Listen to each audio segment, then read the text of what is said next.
낙지와 오징어. 네, 남북한의 말과 글을 알아보는 시간, 저희 프로그램에서 유일하게 이 코너는 제목까지 붙였습니다. 제목이 낙지와 오징어인데요.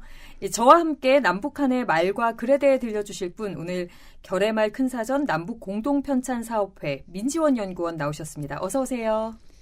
안녕하세요. 네, 안녕하세요. 처음 뵙는데 저도. 민지원 연구원께서 지금 계신 곳이 결의말 큰사전 남북공동편찬사업회예요. 오늘 저희 첫 시간이니까 먼저 어떤 곳인지, 어떤 일 하시는 곳인지 잠깐 소개 부탁드릴게요. 네, 저희 기관에서는 남과 북이 함께 국어사전을 만들고 있습니다. 네, 그 사전의 이름이 결의말 큰사전이고요. 예. 그래서 결의말 큰사전 남북공동편찬사업회라는 이름을 가지고 있어요. 결의말이라고 하면 남과 북의 언어가 조금씩 다르잖아요. 그 같은 언어로 이렇게 맞추나요? 남과 북 조금 다른 언어들을? 일단 조금 다른 언어들이지만 우리가 의사소통을 할 수 있는 만큼 하나의 말로 볼 수 있고요. 그래서 그 말을 이르는 명칭을 결의말로 정하고 저희 사전의 어떤 제목으로 삼은 것입니다. 아, 그래. 이름을 그렇게 붙인 거군요. 네. 제가 지금 방금 여쭤봤었지만 이 남과 북의 말과 글이 우리가 조금씩 다르다는 건 예측할 수 있잖아요. 벌써 분단된 지 상당히 오래됐으니까.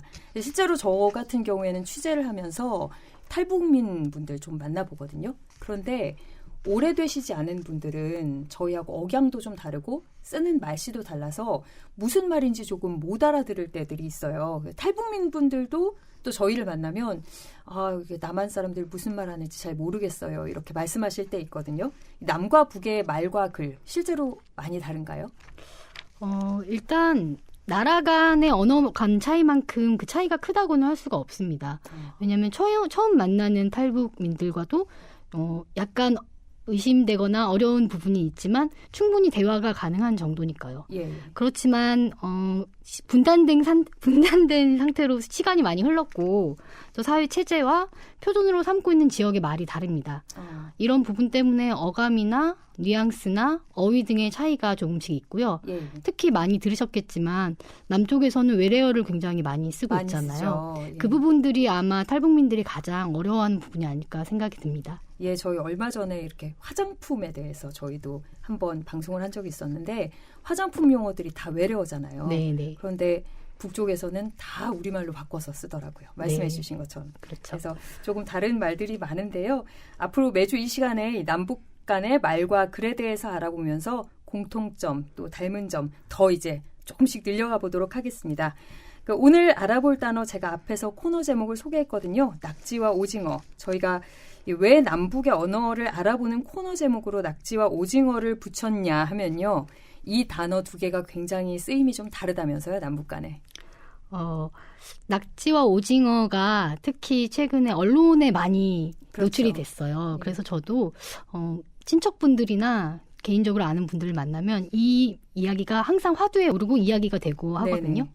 그러니까 많은 분들이 낙지와 오징어를 남북이 정반대로 쓰고 있지 않냐. 예, 저희 신기하다. 그런 말 많이 했었죠. 언론에도 많이 나왔었고. 네네. 그런 말을 들을 때마다 저는 이제 조금 다른 부분이 있다고 설명을 드리거든요. 네, 어떤 부분이 그럼 차이가 있나요? 정반대라고 말을 한다면 남의 오징어를 북에서는 낙지라고 부르고 예, 그다음에 반대로 남의 낙지를 북에서는 오징어라고 불러야 하잖아요. 그렇죠. 그런데 실제로는 오징어는 낙지라고 부르고 있지만 네. 남에서 낙지라고 말하는 것은 북에서도 낙지라고 부릅니다. 그리고 특히 그중에서 남에서 낙지라고 부르는 것은 서해에서 많이 잡히기 때문에 네. 서해의 낙지라고도 북에서 부르고 있어요. 그러면 북쪽에선 아예 오징어라는 말은 없나요?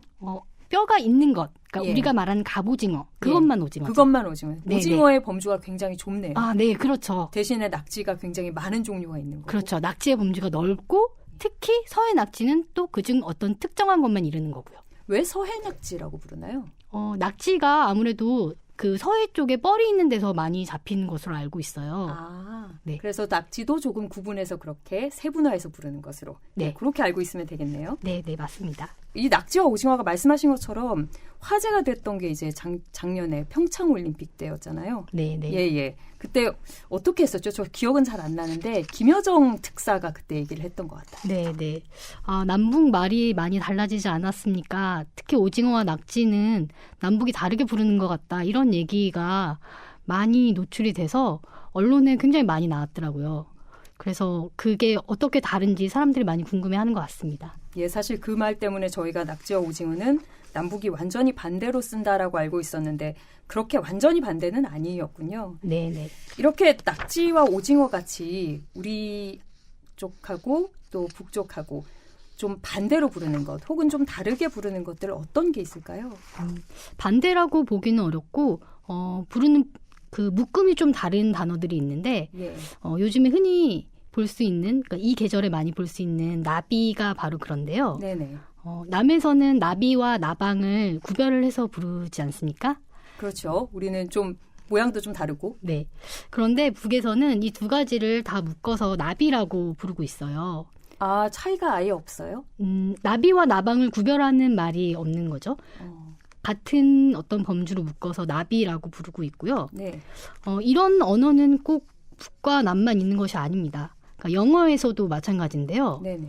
영어에서는 나비는 버터플라이, 그리고 나방은 머스 이렇게 차이가 있지 않습니까? 그렇죠. 그런데 불어에서는 이 두 가지가 차이가 없고 예. 빠삐용이라는 한 단어로 부른다고 해요. 아, 그러면 이게 좀 뭐 저희가 사실 관념의 차이가 생길 수 있잖아요. 말에 따라서. 네네. 우리는 나비와 나방을 구별해서 부르니까 두 가지를 다르게 인식하지만 북쪽에서는 아예 같이 부르니까 두 개 별로 차이를 두지 않고 생각할 수도 있겠네요. 네, 그럴 수도 있죠. 네. 제가 우표를 본 적이 있는데 네. 이게 등불이 이렇게 있고 그 등불 향해 날아가는 이 곤충이 있었는데 그 곤충의 이름이 얼룩무늬 나비 이런 식으로 되어 있더라고요. 아. 그러니까 저희가 봤을 때는 완전 나방이거든요. 몸도 통통하고 날개도 이렇게 평평하게 펴고 있었기 때문에 나방이었는데 네. 그 우표 밑에는 나비라고 적혀 있는 것을 보고 깜짝 놀랐던 기억이 있습니다. 그러면 아예 그 모든 걸 통칭해서 다 나비라는 아예 하나의 이름으로 부르고 있군요. 그렇죠. 나방이라는 단어가 사전에 아예 올라있지 않아요. 네. 나비 얘기를 하니까 요즘 계절이 이제 또 나비가 슬슬 날아다니기 시작하는 시기잖아요. 네, 나비를 보면 오늘 연구원님께서 해주셨던 얘기가 더 생각이 날 것 같습니다. 민지원 연구원 오늘 말씀 잘 들었고요. 다음 주에도 남과 북의 말과 글 기대하겠습니다. 네, 오늘 나와주셔서 감사합니다. 네, 안녕히 계세요. 다음 주에 뵙겠습니다. 네, 지금까지 결의말 큰사전 남북 공동편찬사업회 민지원 연구원이었습니다.